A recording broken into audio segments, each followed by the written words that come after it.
gần thêm nữa, hơi ấm bên em giữ phút này. Đừng tan biến vội,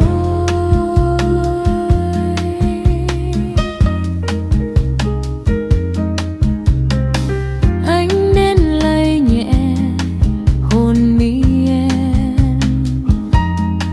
Lời anh nói làm em bồi hồi, vòng tay siết cho đêm thôi trống vắng. Một hơi thở thôi cũng khiến tim lệch nhịp. Giữ em chân gần, đừng rời xa. Mỗi phút giây đều quý giá trong đôi mắt anh.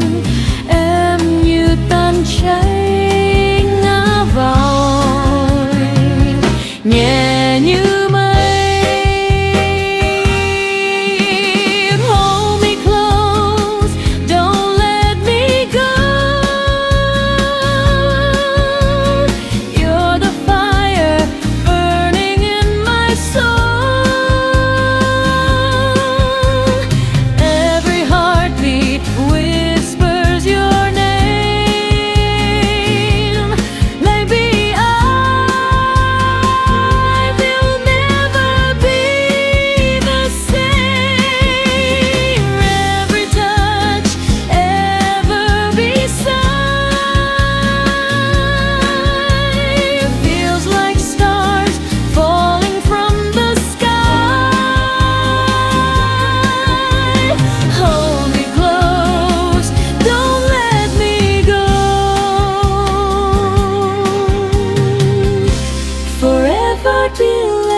every breath pulls me deeper in.